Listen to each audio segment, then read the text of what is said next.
Welcome to Happy Talks with Dr. Alice and Donovan. Dr. Alice Fong is a holistic naturopathic doctor and founder of Amor de Soi Wellness. And Donovan Jensen is a software engineer and founder of HowToHappy.com. Together, they're out to cause more happiness in the world. Hello, everyone. Welcome to Happy Talks. My name is Dr. Alice, and this is my awesome co-host, Donovan. And today I have a special guest, Russell Heath. He is a leadership coach who works with high-performing professionals intent on making big things happen. Sounds like he's lived a really awesome, big life. And please welcome Russell. Thanks for joining us. Hey, it's my honor. Good to be with you. Yeah, great. Excellent. So, yeah, I was reading a little about your backstory, but I'd love for you to tell our audience a little more about your story and kind of what led you on your journey. All right. Well, where would you like me to dive in? Because there's a bit there. Well, I know you're a leadership coach, so maybe if you want to get into that, but maybe like what was your quest towards happiness and taking risks? let's go into there. Yeah. Okay. Well, let's say that my path to leadership, becoming a leadership coach, started with being very unhappy. And there were two things that were going on for me. One is, at that point, I was in my mid 50s or so, and I was just tired with being who I was.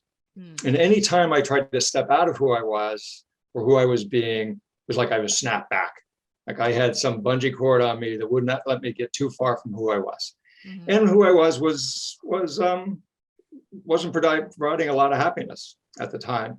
So that was one thing. The other thing that led me to be a leadership coach is that I was leading a high-profile environmental group in Alaska, and that that organization was in a lot of scraps and a lot of fights, a lot of campaigns. And what I noticed is that what limited the organization, what limited its effectiveness, was not our budget, not the circumstances, not the bad guys that are arrayed against us. What limited our effectiveness was me, was my leadership, that I could only take the organization as far as I was developed. All right. So it was those two things. I was tired of being who I was, and I could see that it was my leadership that was limiting our organization's effectiveness, that I left Alaska and went to New York City and really dug into leadership coaching. All right. So it was the coaching and it was leadership coaching. And what I discovered just by happenstance was that coaching is tremendously effective at causing long-term change in people. So I've been in and out of therapists. I read 1 million self-help books, nothing changed. But the coaching made fundamental changes. And after I did that work, I'm much better as a leader. I busted out of the stuck part that I was, what I was in, prior, because that's when I decided to become a leadership coach. At that point, it wasn't formal training, but my understanding of coaching was so deep at that point that I knew that that's what I wanted to be. And I've been a lot happier since, infinitely happier. Oh, good. Right. Yeah, that makes a lot of sense. Sort of those pieces that you've laid out. I'd be curious, and hopefully I don't get us walking too far down a different path than what we planned on talking about, but I'd be curious what you felt like were some of the differences, right? Because you said you tried some of these other things, right? Like therapy or whatnot. And it was with coaching that you were really able to achieve the sort of long-term change you were looking for. I'd be curious what you think were sort of some of the differences between those approaches. Yeah, that's a great question. And it's not a question I think that I have a full answer to. There are hundreds of different kinds of therapy, and maybe whatever therapist I was talking to wasn't the right therapist or had the right methodology for me. But my experience with therapy is, well, let me back up and make a distinction. There's a distinction, something happens in the world, and then immediately we make that something mean something. All right. So there's a fact or an event out here, and then we make it mean something. So boy kicks dog. That's the fact. We make it mean the boy is a mean boy, right? And what I saw in therapists, we tend to stay in the story part, in the meaning part. And what coaching does is it ignores that. Your story is made up, right? Somebody else could say, somebody say from an Islamic culture where dogs are unclean, right? Kicking the dog was the right thing to do. It wasn't a mean thing to do. It was a healthy thing to do to get the dog out of the neighborhood, right? So, so the meaning is made up. And so what coaching taught me, and when I work as a coach, is to create the meanings that work for you, that produce the results you want in your life, right? So it's like we sabotage the whole house that therapy lives in, right? Instead of being in the story, we ignore the story, right? And create our own meanings.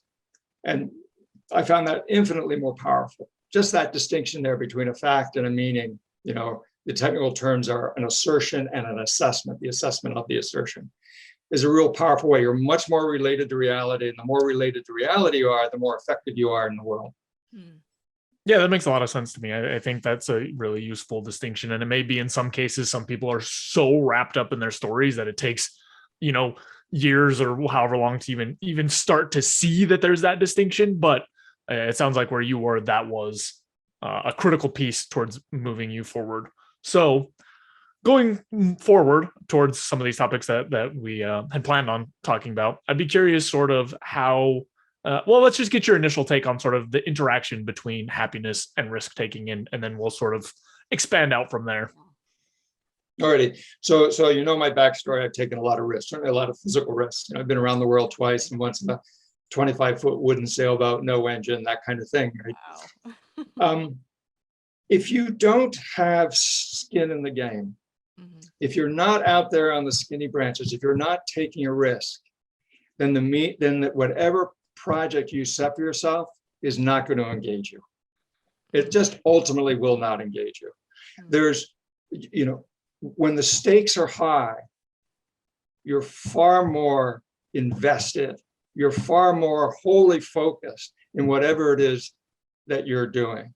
Yeah. All right. What was it Hemingway say? There's nothing like, you never live at a higher level than when somebody's shooting at you, right? Classic Ernest Hemingway thing to say, right?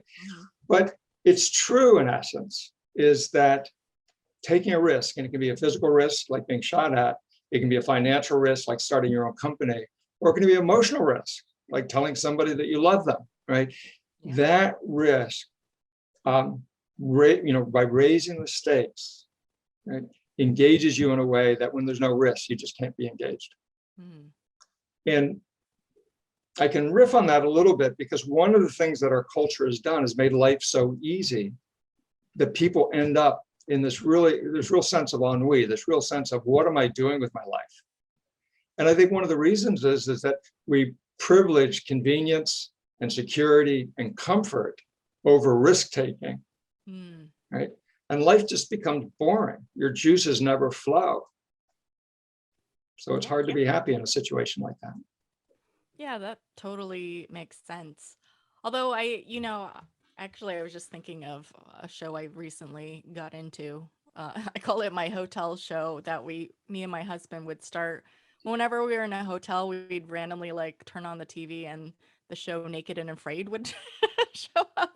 And somehow it was only like, we don't have cable, so we never would watch it outside of like on a trip and in a hotel room kind of a thing. And it made me appreciate how convenient everything we have is. Just clean water, a roof over our head, a warm bed. It's like so many things that can be a real struggle for people just out in the wilderness trying to make it at life. But I'd be curious on your take of, yeah, that sounds exciting and engaging, absolutely. But at the same time, you could get bit by a snake and die, or something. You could drink bad water and be like sent to the hospital. Like, how do you decide when is it worth the risks, or is it worth taking those types of risks, I guess? Well, that's every individual's question, or how far along. I mean, there are people who jump out of airplanes with little suits on, they fly like squirrels. Man, I'm not doing that, right? Yeah. So that's your decision. Right. Most of us aren't engaged in physical risks anymore. The risks for us are much more emotional risk, our emotional exposure, right? and maybe financial risk if you're starting a business or you're an entrepreneur. Yeah.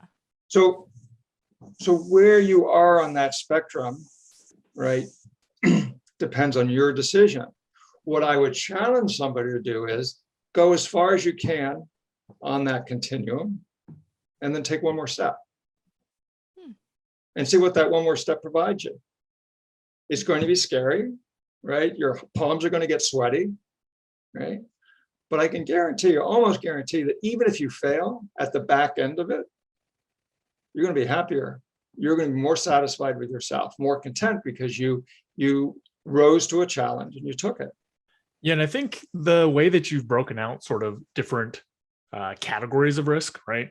Whereas, there's financial, emotional, physical risk. To me, at least, the physical risk one is the one that if you really mess that up, then you're pretty much done. You're pretty much out of the game.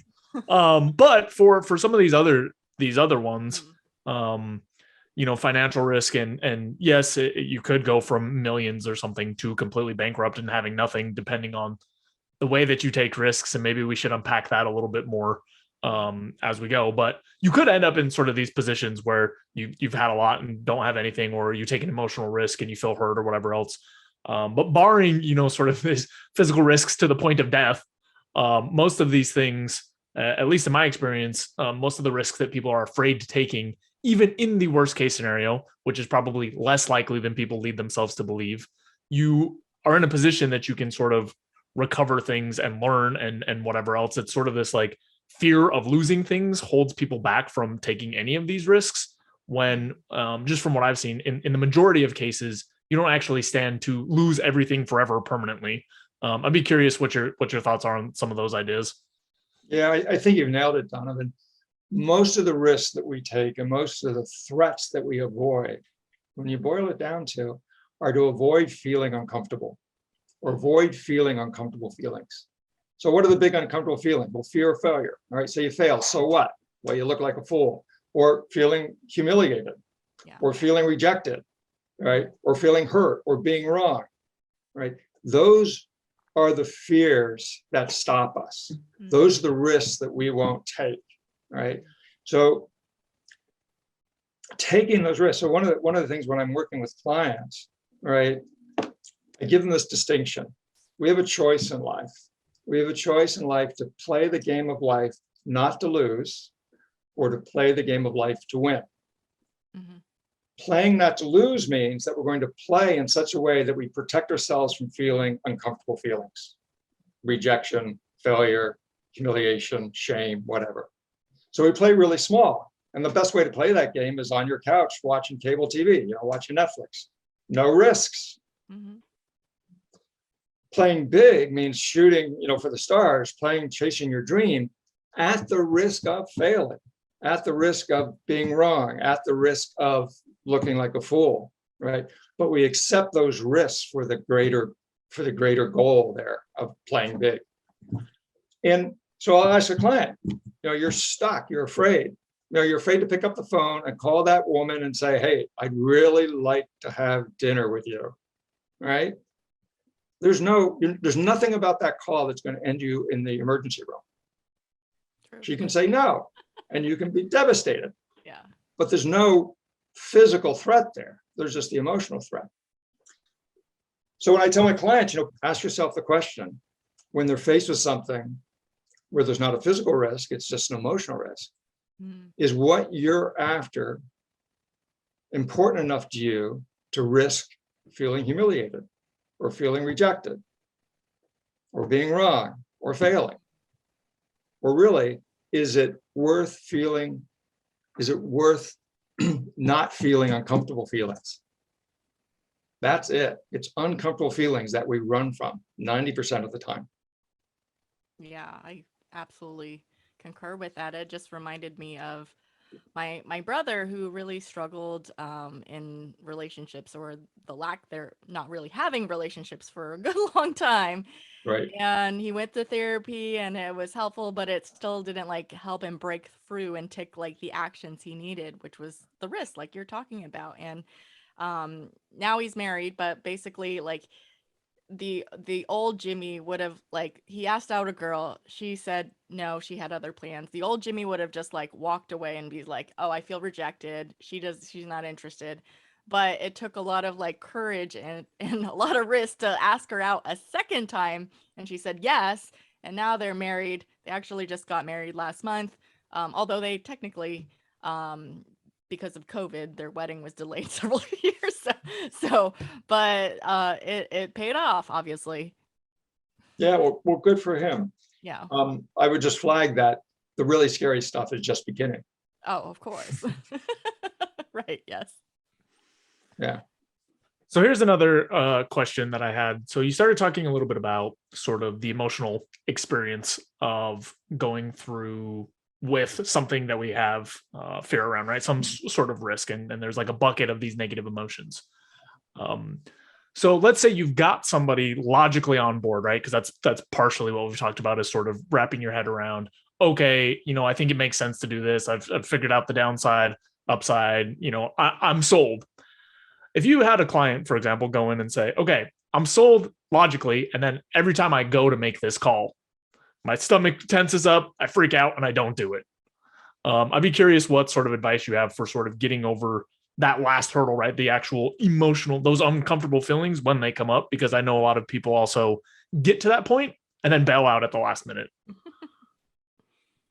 There's a really, really cute YouTube, and I don't remember the person who gave it, but it's, my year of rejections. We went out to get 100 rejections. Have you seen that one? So the point is, you back it off. If that's too scary, cut it in half. Get it down to where he's comfortable, or your client comfortable doing it, and then start ramping it up. Right? And this is important too, is you can't do this work in your head, or only in your head. Totally. You've got to be out in the world doing things. And so there's no like transformational fairy that's going to go ding, right? And those fears go away, and you're willing to take all these emotional risks. You've got to go out and practice. You've got to go out and risk rejection. You've got to go out and risk failure. So you get comfortable with it. And this is also how you build your resilience, right? The resilience is your ability to bounce back from breakdowns, when things aren't working the way you want them to, when people do something that you don't like. How do you, come back? And again, my concern, certainly with a lot of people that I work with, is that they don't have that resilience, because we're raised in this kind of culture of safetyism, or of helicopter parents that come in and mediate everybody's problems, disputes or whatever. So you never learn those skills. Yeah. Anyway, to answer your question, break it down, start small, take one step farther than you're comfortable taking, and then practice that. Yeah. I think that's a great idea.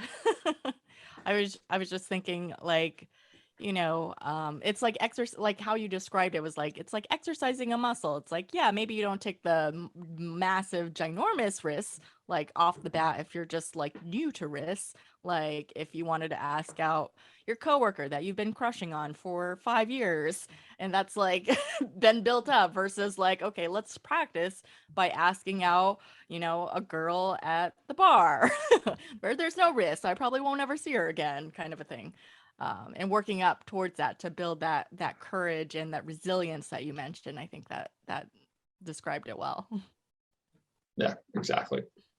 All right, I've got another question. So let's say that you've sort of gone in, you've broken down some of the risks. I guess the question is around how you think about or strategize around like levels of risk. And I guess you mentioned before that it is sort of a personal choice. But I feel like I've run into a number of people who say like, oh, I've calculated the risk and I'm doing this thing and it's really pushing me. And you look at them and you look at what they're doing and what you know about them, and it's really not. And it's really not pushing them very much at all. And they're pretty much squarely in their comfort zone. I'm curious if it's worth sort of for people who are in that place pushing themselves even further if they feel like if they're there, or if you think there's like some subset of people for whom once they find some equilibrium, if that's all right to sort of rest on their laurels for a minute. Yeah, again, I'd answer it's up to them. It's certainly not up for me. I'm not judging my clients. If they say that they're taking a risk that looks to me like a yawn, that's fine, right? That's them, not me. And it's their lives and how they want to design it. The question I would probably ask, though, is that level of risk that you're taking going to get the results that you want? Right? If you want to be CEO of Google, right? Is this risk of these actions you're taking going to get you there? And it may be a yes or no. Gotcha. So a lot of the work, it sounds like, is around when people are sort of at some level or want to be on some trajectory, and sort of the actions they're taking do not match up. So, for example, if you find somebody who's, married, has a couple kids, has a job that they like, everything's feels like it's in balance, everything's going well, they're not pushing it for the next promotion, they're not pushing for, I don't know what else, the perfect family or whatever else, but things are roughly in shape and they enjoy it, then that's a good place for them. But it's when you run into people that are in sort of the same bucket, but like, oh, I want 5 more promotions. Oh, my family life's not going well. Oh, my kids are in all sorts of trouble and I'm not doing anything about it. It's those positions that people are in when they're more stuck, like you've been mentioning, where it makes more sense to sort of like start looking at and pushing for some of these risks. Because otherwise, it seems like you'll never make any progress. You'll just stay in the same spot and not resolve or move towards any of these other goals. Yeah, exactly. And I always evaluate the client's position against where they said they want to go. Right? If they want those 5 promotions, okay, so what are you doing to take those promotions? And is there a risk in there or a threat, a perceived threat that's stopping you? Yeah. I mean, the first person you mentioned, the one with the perfect life, right? Often all a perfect life is being content with where you are, right? And you're giving up the striving. I need those 5 promotions. So a lot of my coaching is really working with people to get clear about where they want to be. Have they sucked in a cultural narrative that says that their worth is dependent on where they are in the hierarchy of the company? And then we'll start looking, is that narrative really working for them? What are their real values? Maybe they want to just be the mail clerk, and that's perfectly fine because they get weekends with their kids, which they wouldn't as a CEO. Yeah, and I feel like you hear stories about sort of the reverse, which is to say, like, someone who is pretty much content with what they're doing, the way their life is structured, and then later gets caught up in one of these stories and pushes for some sort of a promotion or something, gets it, and then realizes like, oh, this is absolutely not what I want. I don't want to be the manager. I want to go back to what I was doing. So it makes a lot of sense to me that really getting clear on what you're aiming towards, and maybe sometimes you have to actually get there to figure out that you don't like it. But for some other cases, there's probably people who sort of know this beforehand and just are wrapped up in one of these stories. All the time. Yeah, all the time. There's another thing, just kind of backing down to risk here to raise, and again, many people think that what they want in life is happiness, and you've got a whole podcast about happiness. Right. But one of the things that I noticed about myself is that, how would I say? One is I have to put happiness on the side in order to get a greater goal. Like, I lived in Alaska for 30 odd years. Yeah. Climbing some of those mountains was some of the most miserable stuff that I've ever done, right? You're cold, you're wet, you're frostbit, right? Your equipment's breaking, it's avalanching around you, and you're saying, why the hell aren't I back in bed, right? Right. And you keep pushing. And there's no way that on the happiness scale, you even register. And you get to the top, or maybe you don't get to the top. But the next day when you're back down, you're warmed up, you've taken a shower, right? You're really glad you're out there. So that a lot of times, when you're taking that risk, when you're really rising to that challenge, life can be really miserable, right? And it's only in reflection. It's only in the memory that you're glad you did it. I'm That's a really good point that you brought up, because I think that's important to not have the expectation that the whole experience of risk taking will be like rainbows and ponies. It won't be. Sometimes it can be pretty rough and miserable, but it's building the resilience and the reflection of it can really make a difference. I'd be curious, do you have any other like really big risk that you've taken that has been like the most rewarding experience for you that you'd like to share about? So, so most people who know my history would say, well, I left Alaska in a 25-foot wooden sailboat, and I'd only sailed one weekend in my life. I didn't have a clue what I was doing, right? And I launched myself into the Gulf of Alaska in the middle of a bloody gale, right? It was all hell was breaking out, and then I got seasick. So the 2 years that I was dreaming of this trip, it never once occurred to me that I was getting seasick. So all hell was breaking out around me, and I was puking over the side. And I puked and puked and puked until there's nothing more to come up except stomach lining and small intestine. It was horrible. But you know what? I wasn't scared. That was a blast. The thing that terrified me the most and made the biggest difference for me was going to that leadership coaching school in New York, because it pushed me up against my comfort zone and told me, you're walking through, boy. You're walking right through that comfort zone. And there would be nights that I would lay awake just full of anxiety, staring at the ceiling, because I had to go down to that place tomorrow and do that same stuff. So, I'm a shy, introverted person, and I had to go out and connect with people. And that was a lot scarier than launching myself into a gale in the Gulf of Alaska. And it worked. It was like that YouTube, the guy who got rejected 100 times, right? After a while, it was no big deal getting rejected. And for me, it was making contact with people over and over again in a way that was scary, just absolutely flat out terrifying. And once I'd done that for 2 years, right, life was a whole lot better on the other side. So following up on that, did you feel like you got less and less of those like sort of scary feelings and whatnot, or you became more equipped to sort of handle those feelings and they were just still there every time you're doing those things? Something a little different. So what it is you take the step, you take that one more step, and that's scary. But after you've taken that one more step 3 or 4 times, it's no longer scary. But if you're challenging yourself, you're always going to want to take the next step.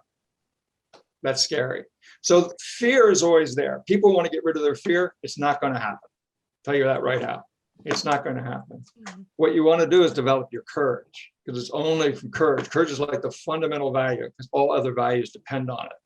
So you want to develop your courage so that you act in the face of your fear, right? And the fear recedes. The amount that you can do, your area of action increases. But if you're challenging yourself, you're growing yourself, you're always at the outer fringe of your comfort zone, even though it's receding. So the fear is always there.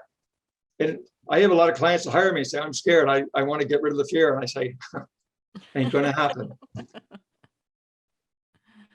How do you help a potential client or a current client kind of understand that it's never going to go away? Like, it's just part of the process, and why it's important to still have that fear.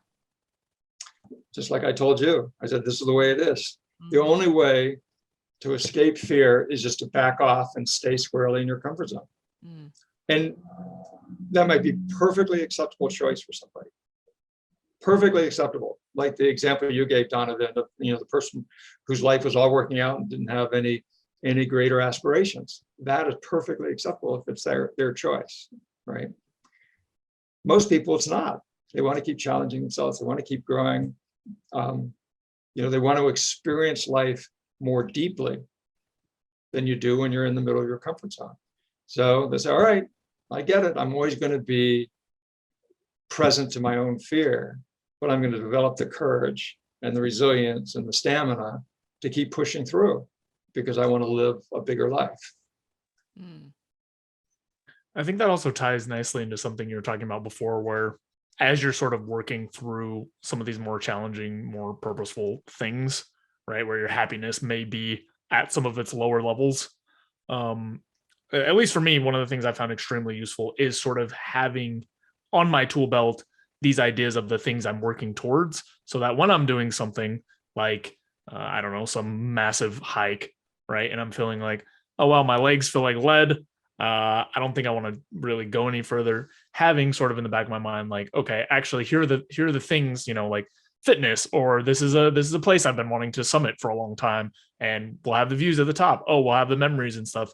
I've found that's sort of a way to, obviously, it doesn't make it instantly make the experience like, oh, this is so nice and pleasant now, but it does reduce some of sort of the necessary suffering that it takes in some cases to achieve sort of some higher ends or some of these more difficult sort of goals. Yeah. So if I'm understanding you correctly, when you have a vision, when you're aiming towards a goal that means something to you, it's easier to put up with the crap that you might be dealing with in the moment. Absolutely. And there's another that kind of leads to another distinction that I make that's really powerful in terms of orienting yourself towards where you want to go or where you say you want to go. So many of us decide what we want to do based on our feelings, right? Our feelings, our emotions their evolutionary function was to predispose us to a certain action. We see a snake, we think it's dangerous, we're afraid, we run, right? So, but a lot of our feelings, feelings, they come and go. They're like the weather. It's like a leaf being blown around in the wind. So your feelings aren't always your best friend, right? And people that depend on their feelings to tell them what to do are like that leaf, often blowing around in the wind, and they have trouble doing or achieving what they'd like to achieve. So the thing to start developing, particularly if you're up to big stuff, if you're playing life, the game of life to win, right, is to act from your commitments. Act from your commitments and not your feelings. All right, you can check in with your feelings. You don't want to suppress your feelings, but you say, all right, this feeling says fear, run. And over here, you're committed to a relationship. So you better pick up the phone and call, right? But you can see that even more. How many times you get up and you don't want to go to work? Your feelings say, damn, last thing I want to do is go to work. But you're committed to work. So you go to work. Or the kid's crying. I don't want to feed the kid. Or the dog's got to take a walk. I don't want to walk the dog. It's raining out. You're committed, so you do what you're committed to. So developing that muscle of acting out of your commitments and not out of your impulsive short-term feelings, right, moves you a lot further towards a goal or makes you more effective in life. Beautiful analogy. I love the leaf blowing in the wind analogy is a great one for people to visualize. Awesome, Russell. Well, we really appreciate you joining us for our show today. Is there anything you'd like to plug before we wrap up today? Plug? Well, if anybody's interested in coaching, anybody really wants to bust through their comfort zone, I'd be glad to talk to them. And if they come bearing your names, all right, I'll give them, say, 2 free sessions with a 4-month engagement. Oh, nice. Good deal. Good deal. That is a good deal. Yeah, we'll put the link in the description below, so check it out if you want to grab those 2 free sessions, if you make a 4-month commitment. And Russell, we really appreciate you again for joining us. Yeah, it was really risky. Oh, yeah. You guys are great. Thanks so much. Awesome. Good question. Thank you. And thank you everyone for tuning in. We appreciate you. If you'd like to comment, like, subscribe, or do all the things to help spread the happiness in the world, we'd appreciate it. And we will see you next time. Bye, guys. Thanks for watching. If you enjoyed the video, please take a second to subscribe, as it really helps out a lot. If you're looking for more content, there's all sorts of information over at howtohappy.com. And if you want something a little bit more condensed and concise, I've also written the book Mindscaping, which is essentially a framework for optimizing happiness. So we'll have the link there as well. And that's all I've got. Thanks again. I'll see you next time.